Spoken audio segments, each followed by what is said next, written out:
Olá a todos, bem-vindos a mais um The Late Night Oncology Show. Hoje estamos aqui com a presença extremamente ilustre do Dr. Buzaid, Dr. Buzaid que aceitou participar aqui da nossa gravação.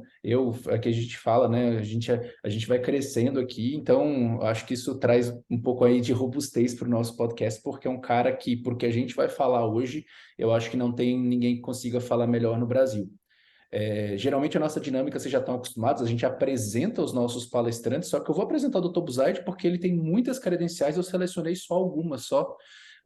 O Dr. Buzaid basicamente hoje é o chefe aqui, o diretor clínico, né, o General Director aqui do Centro Oncológico Antônio Emílio de Moraes, aqui da Beneficência Portuguesa de São Paulo, e um cara que tem publicações em melanoma, em mama, hoje trata basicamente melanoma em mama, né, Dr. Buzaid? E que, bem, tem uma carreira que, se eu continuar falando aqui, a gente vai gastar os 30 minutos do podcast só falando da carreira dele. Então, sem mais delongas, eu queria começar o tema de hoje, que é sobre toxicidades e imunoterapia. E aí eu vou perguntar já para o Dr. Buzaid, sim, eu estou correndo um pouco mais do que o nosso normal, porque eu quero extrair muito dessas informações aqui. E a minha primeira pergunta, na verdade, Dr. Buzaid, lembrando do nosso público, né, que é um público bem generalista, hoje o senhor usa imunoterapia com uma frequência muito grande. E o senhor passou pelo ipilimumab, passou pelo nivolumab, passou pelo pembro, enfim, o senhor passou pelo inibidor de CTLA-4 e o inibidor de PD-1, PDL-1. Então, eu queria que você primeiro desse aí as suas boas-vindas a todo mundo e falasse para a gente um pouco sobre quais são as diferenças sobre a toxicidade de anti-CTLA-4 e anti-PD-1, anti-PDL-1 na sua prática clínica. O que você vê de diferença, principalmente? Acho que vale a pena. Primeiro, bom dia a todos. É uma honra e um privilégio estar com vocês nesse podcast. Eu estou envolvido em imunoterapia desde bem jovem. Cabelo preto, energético, fazia 20 barras. E faz muito tempo. Então, na Universidade de Yale, em 1988, eu foquei em vacinas para melanoma, vacinas autólogas, vacinas de células dendríticas, peptídeos. Isso não foi muito bem. Ocasionalmente se via respostas tipo 1, 2, 3%. E como a gente sabe de imunoterapia, quando elas ocorriam, elas eram fantásticas. Depois, interleucina 2. Interleucina 2 eu fui envolvido, inclusive, durante já o meu fellowship, uma das razões que eu fui convidado para ser diretor da unidade de melanoma em Yale, era pela minha experiência com interleucina 2 quando eu era fellow na Universidade do Arizona. Interleucina em altas doses, tratamento complexo, o paciente choca, vai para a UTI. Mas ele curava uma pequena fração de pacientes. Aí nós estávamos falando de drogas que estimulavam T-cell, aumenta a proliferação de T-cell e erradicavam o tumor em alguns pacientes. Agora entraram os checkpoint inhibitors. Aprendemos que o tumor tem uma série de mecanismos de evasão do sistema imune e que, tirando esses freios, a imunoterapia funciona melhor. Hoje ela é utilizada num grande número de doenças. A gente perde até a conta as doenças em que não tem imunoterapia. Agora inverteu. Então, a toxicidade, então, quando eu tiro os freios, são óbvias. Eu produzo fenômenos imunomediados. Nós tínhamos isso com a interleucina 2, mas numa frequência muito baixa. Estava dizendo para minha residente ontem, um paciente meu que veio me ver com voz grossa lá no MD Anderson, tinha recebido bioquimioterapia, que era químio com interleucina 2, voz grossa, queixando de fraqueza. A gente pedia TSH-T4-LIB na rotina. Demorou um pouco para eu pegar, e o DHL subiu, pensamos em doença, na realidade era mixedema, porque ele estava com infiltração muscular pelo mixedema, DHL sobe quando tem mixedema severo, e na verdade o TSH do cara estava 90, demorou um pouco, quando ele falou, minha voz está ficando grossa, eu falei, oh my God, isso deve ser hipotireoidismo. Estamos falando isso 25 anos atrás. E hoje ninguém deixa de pedir um TSH-T4 livre, não importa a forma de checkpoint inhibitor. E a gente via hipotireoidismo, a gente via vitiligo com imunoterapia, mas agora com uma frequência muito mais elevada. Na UIP é um anti-CTLA-4, basicamente mantém o linfócito ativo por mais tempo, e as toxicidades que a gente vê mais com IP são predominantemente rash gastrointestinal. Essas são as mais severas. Quando a gente vai para anti-PD1, as glândulas endócrinas são pegas com um pouco mais de frequência, então hipotireoidismo, um pouco de rash. Começamos a ver pneumonite que a gente quase não via com o IP no passado. A gente via hipopituitarismo com IP, vê pouco com anti-PD1. Então, tem diferenças. Óbvio, ninguém mais usa IP isolado para efeitos práticos. usa anti-PD1 isolado, mas IP isolado está basicamente morrendo. A gente sabe da forte sinergia anti-CTLA4 anti-PD1 e ele é usado em geral em combinação. Aí as toxicidades aumentam muito. Aí nós precisamos de médico, como eu chamo. Precisa de um oncologista clínico treinado para não errar. Não faz muito tempo, uma paciente tratada num hospital em São Paulo, um pouco mais simples, recebendo anti-PD1, estava dizendo para o médico: as minhas mãos estão inchando e a minha voz está ficando rouca.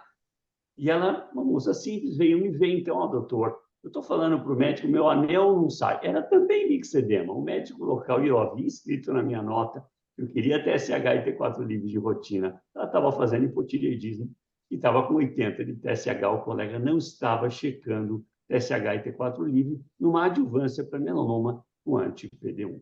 Então, eu acho que esse é um snapshot do que a gente tem no manejo de efeitos colaterais. Perfeito, doutor Buzaide. E deixa eu complementar essa pergunta antes de passar para uma pergunta do Eric. A gente hoje tem usado, né, as combinações e em pulmão a gente usa muito Nivo 360 dose fixa, que está mais ou menos 3 miligramas por quilo, IP1 a cada 6 semanas. E vocês em melanoma fizeram a dose inicial, né, Nivo 1 IP3. Essa toxicidade, porque eu realmente não consigo ver muito aumento de toxicidade com 1 miligrama por quilo de IP a cada 6 semanas.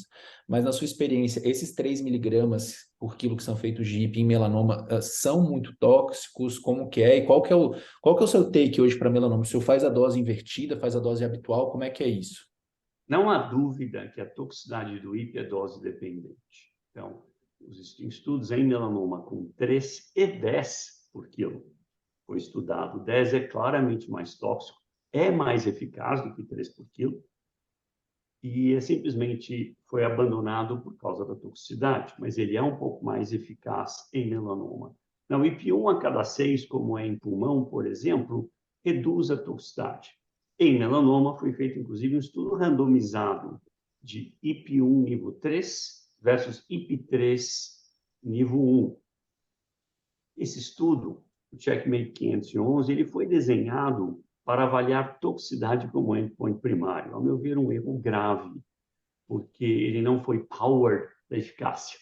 Eu acho que essa pessoa deve estar trabalhando na MSD hoje, porque ficou com uma opção bastante usada, mas a crítica a ele não foi powered para um estudo de não inferioridade. Ele deveria ser um estudo de não inferioridade para eficácia e também ter como co-primary endpoint toxicidade. IP1 nível 3 é claramente menos tóxico e tem um resultado muito próximo do IP3 nível 1. Entretanto, nós temos dados em vários cenários que nós não estamos confortáveis com o IP1 ainda. Por exemplo, o sistema nervoso central, não temos dados em melanoma de IP1 nível 3, só IP3 nível 1. Melanoma de mucosa, que é mais resistente à imunoterapia, a gente prefere IP3 nível 1. Melanoma ocular, melanoma acral.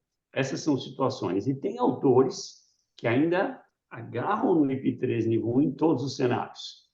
Eu recentemente fiz um preceptor bem sofisticado mesmo. Eu peguei Georgina Long, da Austrália, a maior expert em imunoterapia da Austrália. Peguei MD Anderson, Bela Glitza, peguei Memorial, Michael Postel, pus os 3 numa sala. Era um preceptor Brasil em que eu coordenava.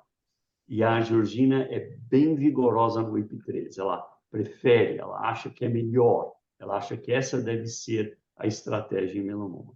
Há novos anti-CTLA4 vindo, em alguns até sem resistência cruzada ao IP.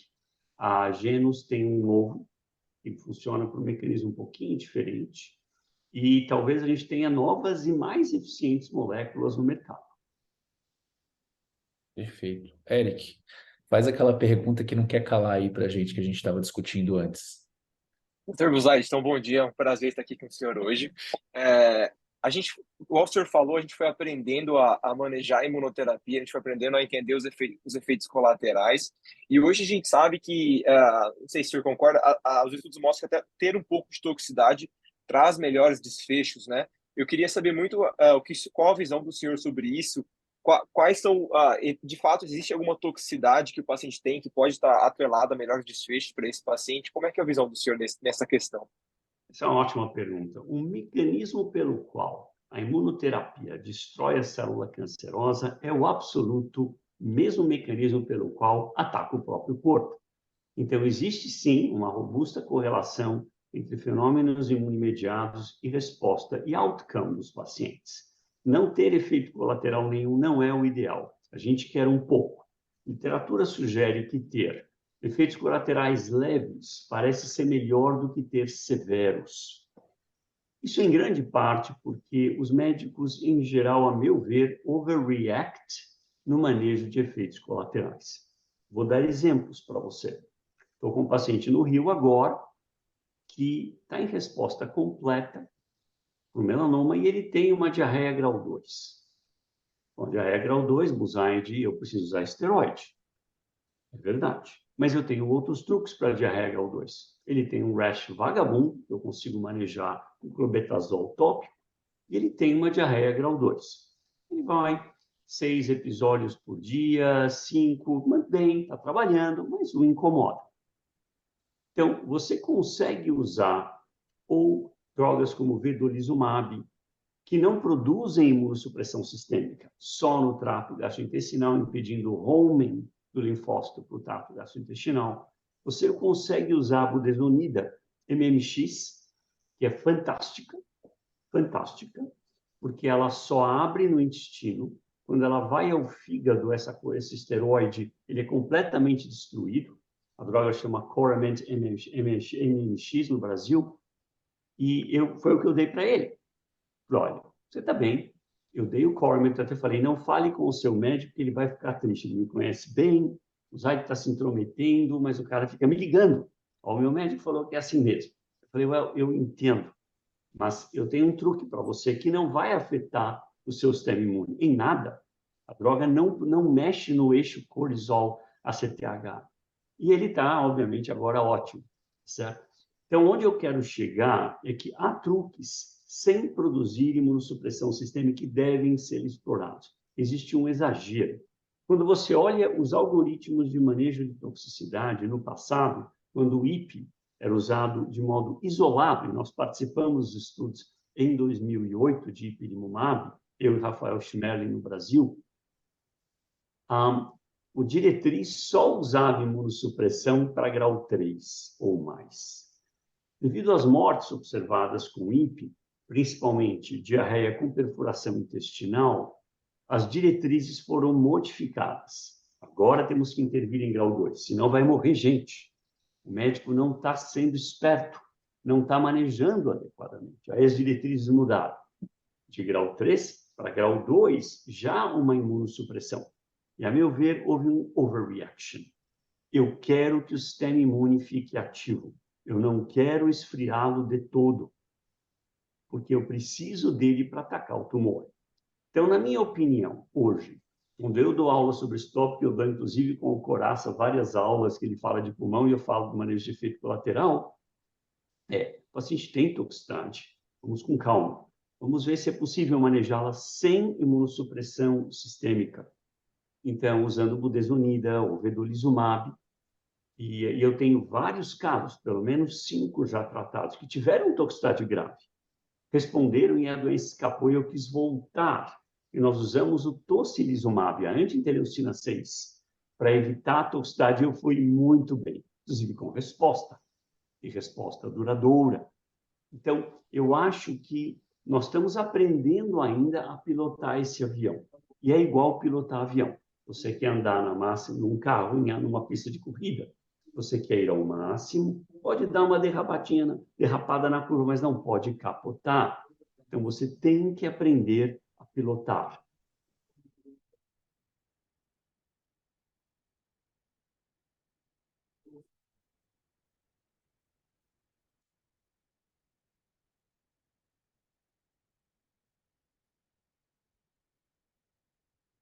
Mama, recebendo Keynote 522, a médica me prescreve 1 miligrama por quilo de PRED.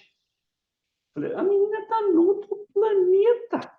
E eu fiquei bravo, eu não sou de ficar bravo, assim, de descompensar, eu estou todo equilibrado. Veja bem, discordamos do colega, quase mandei o colega para um lugar distante. Está todo mundo louco, estragando o meu tratamento. E o pior é que a paciente só veio me ver 3 dias depois, ela tinha tomado já 3 dias de esteroide. Ela falou, melhorei muito. Eu falei, ai não, o tumor adorou a estratégia. Não é assim que faz. Então, você vai usar clobetasol tópico, não há razão nenhuma para entrar com esteroide sistêmico, num rash vagabundo no tronco.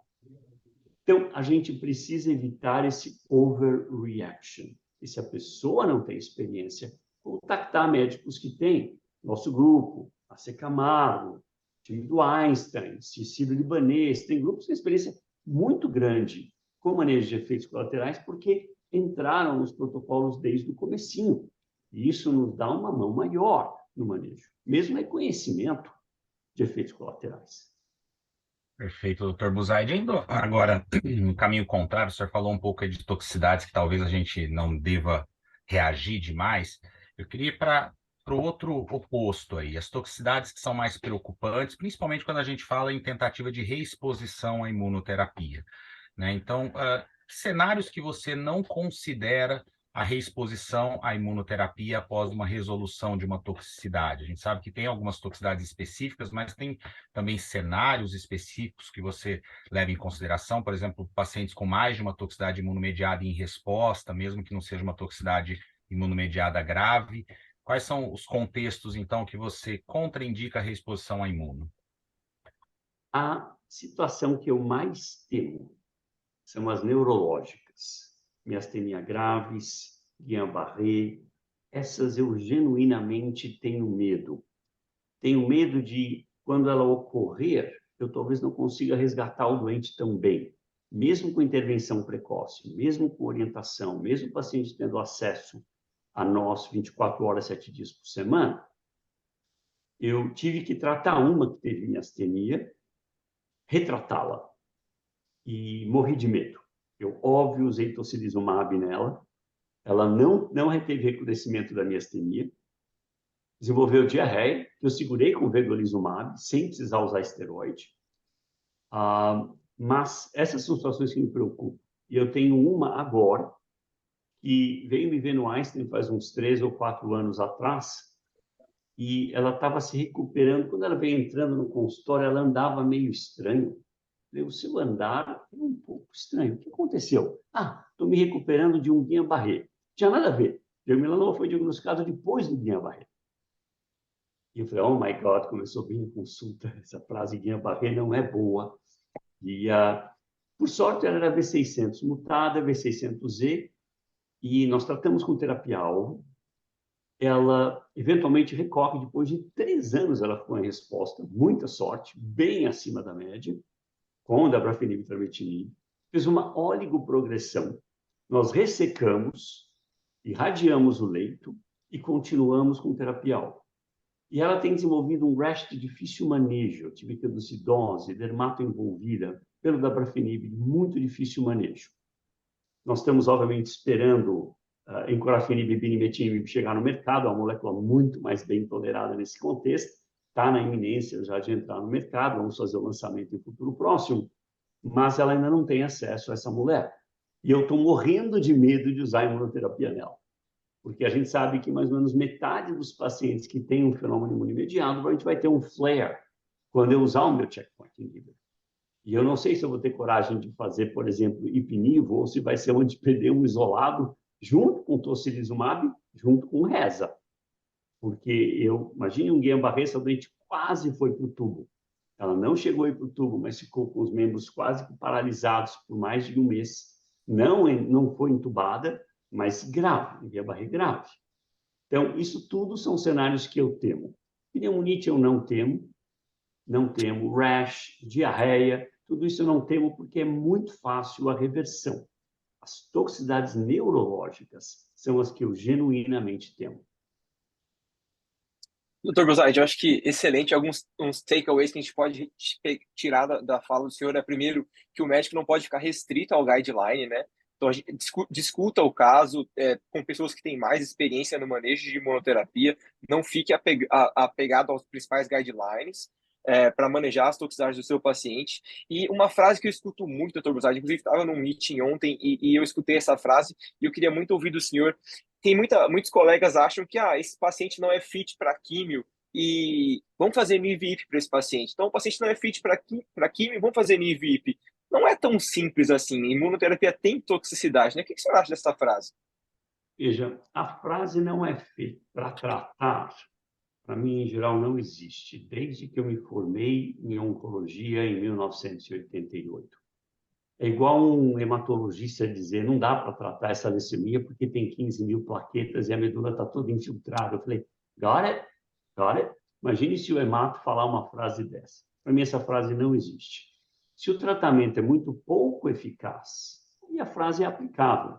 Você está na quinta linha num câncer de mama triplo negativo. O paciente vem com 30 mil plaquetas por medula infiltrada. A chance de você responder ao tratamento vai ser 3, 5% no máximo. Vale a pena tratar alguém por toxicidade para um ganho tão pequeno.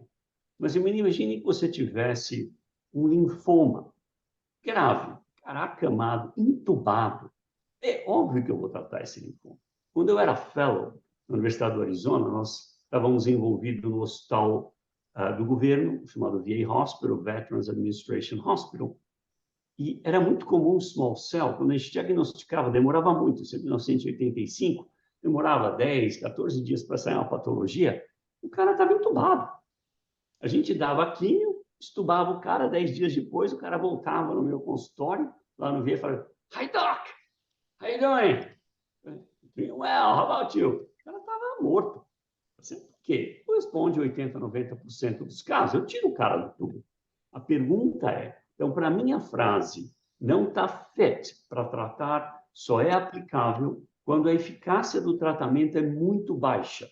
Aí sim eu vou sentar com a família e vou dizer, não acho que vale a pena tentar.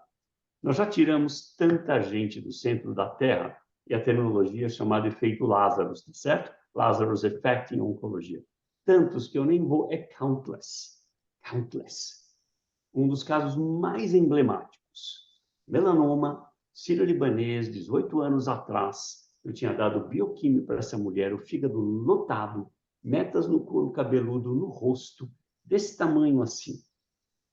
E um cirurgião muito famoso chega para mim e fala, Zaid, eu soube que você vai querer tratá-la.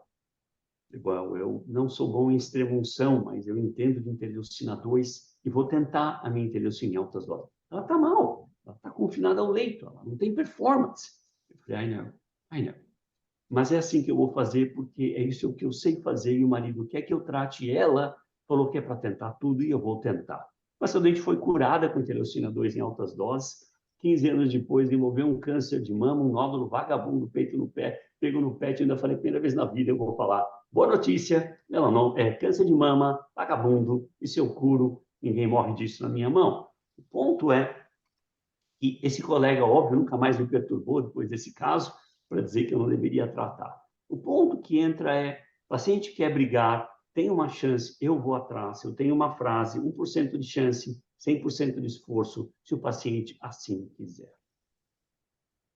Não, eu acho que essa pergunta, ela vale muito porque a gente está tendo, pelo menos em pulmão agora, onde os tratamentos são extremamente tóxicos, né? Quando a gente fala em quimioterapia e pacientes muito unfit, saiu recentemente uma análise atualizada do Checkmate 817, não lembro qual o número exatamente, de nível IP em populações PS2 e com comorbidades. E assim, é interessante você ver que a toxicidade, quando ela desenvolve, obviamente é pior, né? Porque o paciente é mais unfit. Mas o paciente, ele não desenvolve mais toxicidade. Então, assim, eu jamais de uma vez pensei em pacientes que eu vejo que são unfit para químio porque tem uma disfunção renal ou porque, eventualmente, tem uma idade muito avançada. Eu fico bem mais tranquilo com o nível IP, embora com medo das toxicidades, mas aí eu acho que, assim, o problema maior aí vai depender de muitos fatores, né? PDL1 e várias outras coisas, mas eu acho que é um caminho que a gente tem que pensar mesmo com o imuno, porque cada vez mais a gente tem visto alguns estudos nessas populações que são mais difíceis para a gente tratar com químio. Muito bem, mantendo aqui nosso compromisso com a hora, e eu sou o rei do relógio aqui, eu vou fazer uma coisa que o Dr. Buzaid adorou saber que vai ter que fazer, que é o nosso quadro já clássico aqui, que é a nossa dica cultural. O Dr. Buzaid vai dar uma dica cultural para a gente agora, e depois a gente vai fazer a nossa finalização e nossos agradecimentos. Dr. Buzaid, fica à vontade, pode falar do que o senhor quiser, absolutamente do que o senhor quiser. Você falou com o pior cara do planeta Terra sobre esse tópico. Não tem ninguém pior do que eu para dar uma dica cultural. Eu sou fã de música clássica, adoro concertos fantásticos, às vezes algumas óperas eu gosto. Então, minha dica cultural, ouvir uma bela música clássica, elas são eternas, elas são boas para o cérebro, talvez até aumentem o QI, é a hypothesis generating, mas worth further studies. Perfeito, chefe. Maravilha. Não, você vê que o pessoal aqui é bem erudito, né? Assim, tem gente falando de macroeconomia, do Dr. Buzati falando de música clássica. Se eu tiver que ser interessado, eu vou falar uma série no Netflix, então mostrar como é que eu sou uma pessoa muito low profile aqui, né? Total. Mas bem, eu queria só agradecer ao Dr. Buzait por dispor esse tempo para a gente. Uma honra para a gente estar aqui com o senhor. E eu acho que assim a gente planeja uma coisa antes, umas perguntas antes, mas assim a gente vai vendo que o senhor entende perfeitamente o que a gente quer passar para o nosso público. E eu espero que a gente possa repetir outras gravações aí para a gente poder soltar nos nossas mídias sociais em breve. E para a gente não perder o costume, Dr. Eric, que é o responsável pelas mídias sociais aqui, vai passar só os nossos arrobas, e aí eu vou passar a palavra para o Dr. Buzait para ele poder se despedir da gente e a gente faz o nosso agradecimento já de antemão. Então, bom dia a todos. Agradeço mais uma vez o Dr. Buzait pela presença e gostaria de só relembrar todas as nossas mídias sociais. Então, a gente está no Instagram, @LateNightOnCollege, então a gente está no Twitter também, @LateNightOnc. Se vocês tiverem alguma dúvida, feedback, manda mensagem para a gente, pede o Dr. Buzait aqui de novo, que a gente vai ficar muito feliz com recebendo o feedback de vocês. E mais uma vez, muito obrigado, Dr. Buzait. Eu lembro que no começo da minha residência tive uma aula com o senhor pela um workshop que participei, e o senhor deixou uma frase lá que me marcou sempre. Não vou falar em francês, porque meu francês não é tão bom, mas você falou, do better if possible, and that is always possible. E isso me marcou. Obrigado aí pela oportunidade de novo. Um grande abraço. Eric, obrigado. Essa frase, para quem não sabe, é de Vacheron, do relógio Vacheron e Constantin, sempre com o intuito de atingir o melhor. Então, faça melhor se possível, e é sempre possível fazer melhor. Essa é a frase de Vacheron, mais de 200 anos atrás. É uma honra e um privilégio estar com vocês. Eric, parabéns pela iniciativa. Coraça, Thiago, um prazer estar com vocês. Dr. Buzait, muito obrigado. Um abraço. Tchau, tchau. Tchau, tchau.